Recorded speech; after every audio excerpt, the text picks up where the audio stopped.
thing is when you're homesteading on a budget,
good morning everybody. It's a beautiful morning. It's about 29 degrees, so we had a light frost. Perfect spring morning. Sun's coming up. However, the forecast does say around noon some heavy rain's supposed to move in because it is spring. So everybody's fed. I just got to go get myself some breakfast and then we'll get started on the day.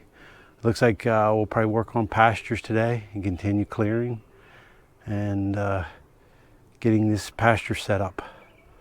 I'm really determined this year to get nice pastures going and cut down on my feed cost. All right, see you in a little bit. Okay, I'm all finished with breakfast now. I was gonna go up and start the pastures first, but I wanted to get this done real quick. The other day I stopped by the greenhouse and I picked up some seeds. I got some radishes, some carrots, and some leeks. Kind of some cold weather crops that I wanted to get started here in the spring. And unfortunately, you know, I don't know if you've ever done that. I brought them home and I set them down on the table out on the porch and then forgot about them. Well, then it poured down rain all day Saturday. So they got a good soaking wet all day Saturday. So before they start sprouting too much, this is Monday, I want to go ahead and get them in the ground. So I was kind of thinking this is probably the first thing I ought to work on. So I'm going to go ahead and get this started here. We have this raised bed here I built last year.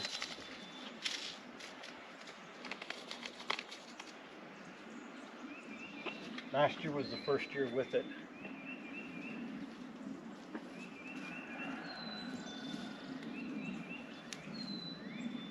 To save some money, I just went out and cut some logs, stacked the logs and timber screwed them together, and that's what I'm using for my raised beds. The only thing that really cost me was the time. These 4x4s here, I bought one of those sawmills for the chainsaw. I don't know, I really wouldn't recommend it. One of the one things that you have to have a big enough chainsaw to run it. If you don't have a big enough chainsaw, then don't bother with it.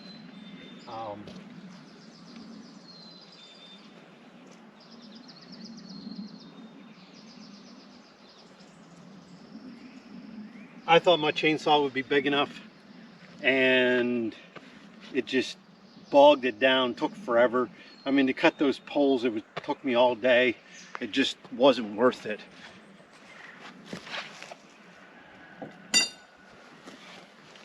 For the little bit of money I saved on not going and buying 4x4s, I wasted so much time.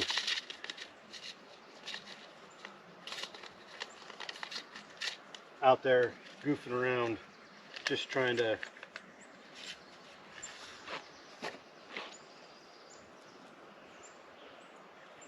So what I usually do is, after I plant the seed, if I have the leftover empty packet, I put that as a marker so that way I remember what I planted there. So I'm planting like radishes and carrots, things that are okay to plant around here.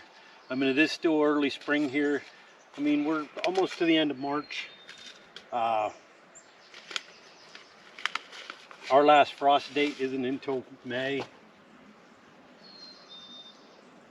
But the way I look at it is sometimes, I mean, radishes will be fine. Things like that, they can take down until it gets down below 20.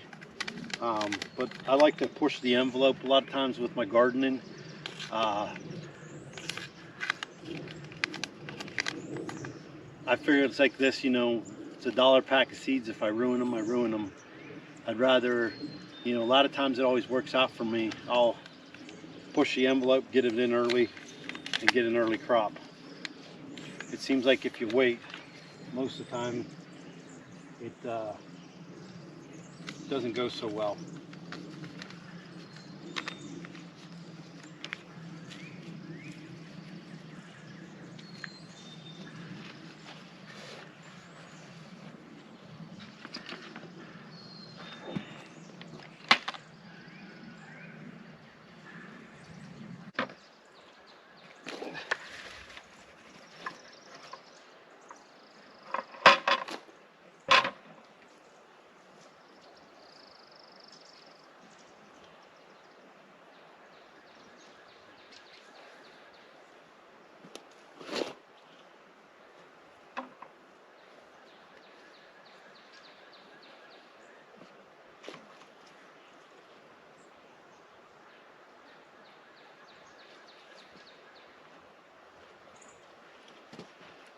Okay, so I got everything covered up good.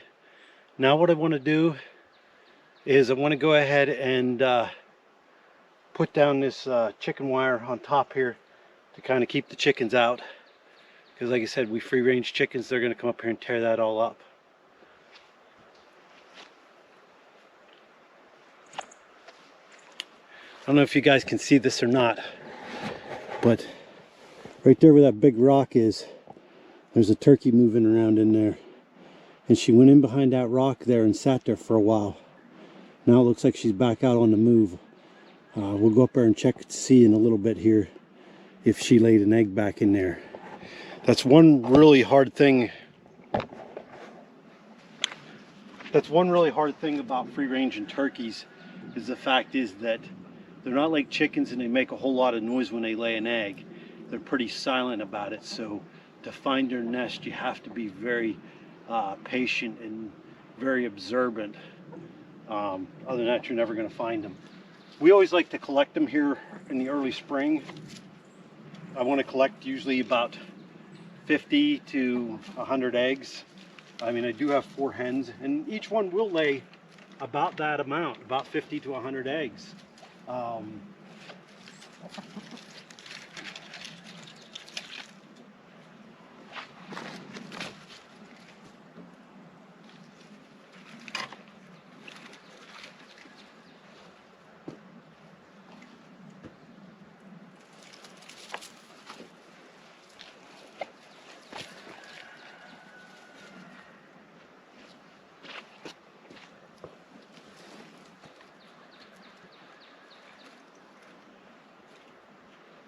But we'll collect the first about 50 to 100 eggs, and we'll try to hatch them out in an incubator, and then we will allow the hens to try to hatch out a few themselves.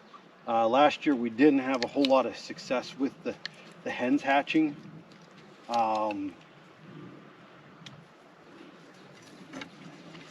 We actually lost 2 of our 4 hens.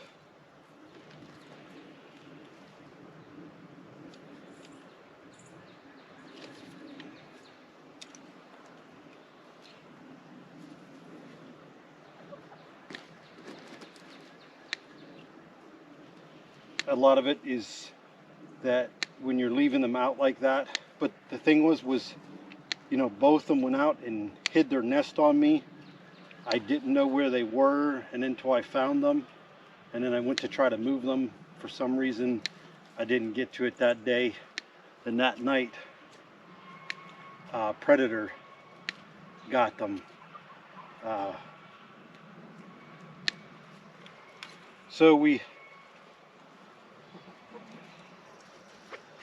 I prefer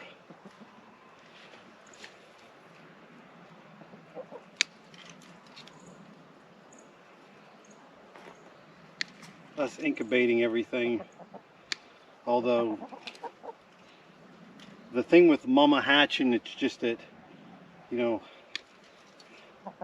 you don't have the added expenses of running that incubator or the added cost of and not so much the cost, but the care on the chicks. You know, the mama takes care of all that. You don't have to worry about heat lamps and getting the temperature just right and everything like that. Our hens do it rather well for our chickens, but the turkeys, on the other hand, it's a little more difficult.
Okay, so that's all done.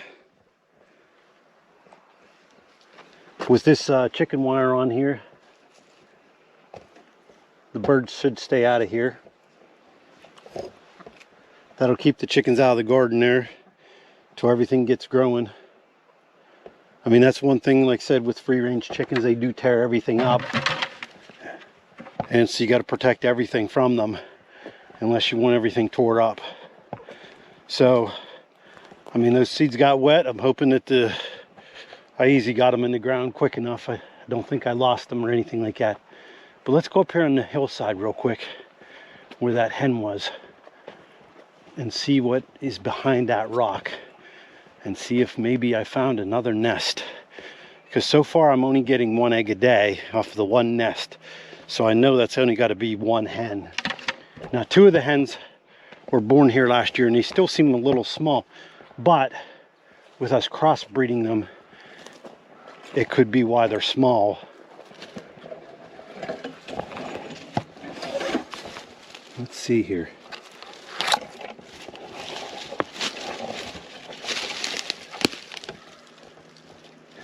The problem with turkeys is after they lay,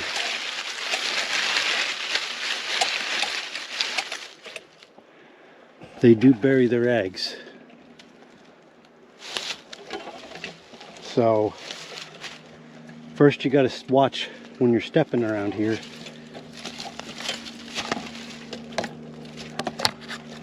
Just in case she buried them down here, but she seemed like she was up in here working. But nothing really seems to be disturbed. So I guess I didn't find any more eggs yet.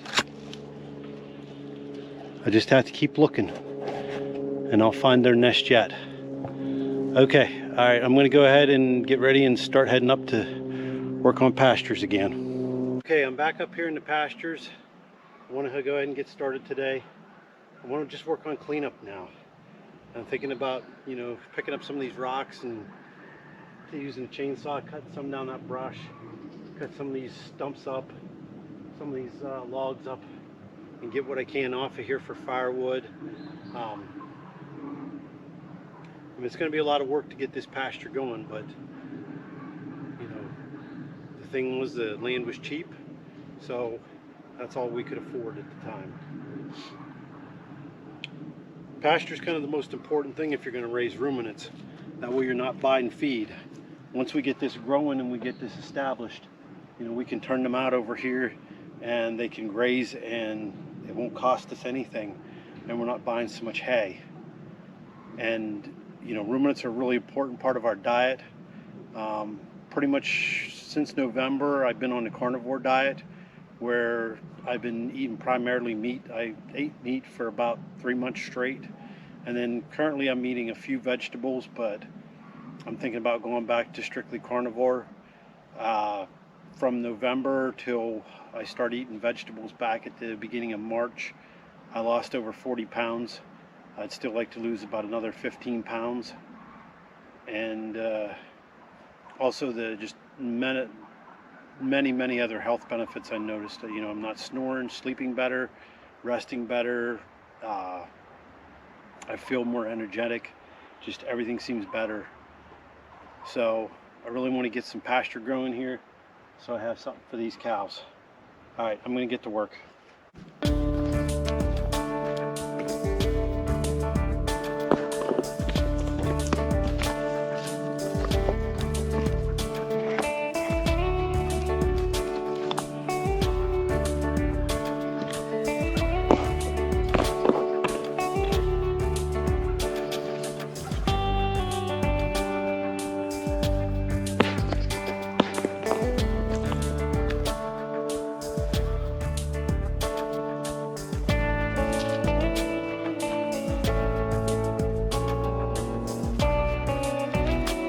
One thing I'll do whenever I am working on something like this, like I'll pick rocks for a while, then I'll pick the chainsaw up, saw for a while, then I'll go back to picking rocks.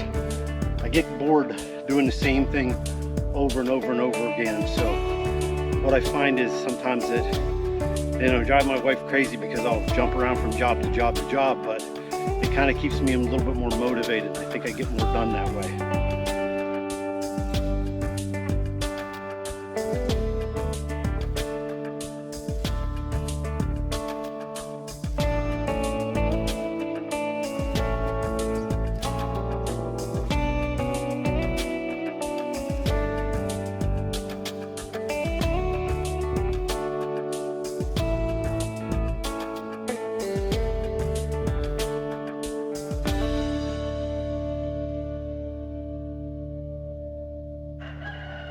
Well, I'm slowly getting her cleaned up there. I mean, that's the thing is when you're homesteading on a budget, you can't just go out there and rent big equipment and come in here and clear the land. Sometimes you got to use animals like we did. You know, we used the goats to bring down the brush. Then we had some pigs in here and the pigs rooted things up. Now I'm in here just cleaning out everything that they didn't eat and getting it all down to where now the grass can start growing. Unfortunately, there's no natural way of picking up rocks and getting the rocks cleared out of here. But, you know, it's baby steps. It's building a pasture on a budget. And that's what sometimes you just got to do. Well, I got a good bit done today. Got most of that brush area cleaned up. Got some logs thrown down here over the hill and some bunch of rocks. And I got to get this cleaned up here. It's starting to rain right now, so I got to run into town and pick up a couple things from the grocery store. We mostly shop at a local Amish store. It's only open from like 8 to 4. And then get back, and it's going to be time to do animal feeding. So I think I'm going to go ahead and cut this video off for the day, and I'll pick up again tomorrow. And like always, thanks for stopping by the homestead and checking out what's going on. Please like and subscribe to the video. I'd really appreciate that if you do that for me.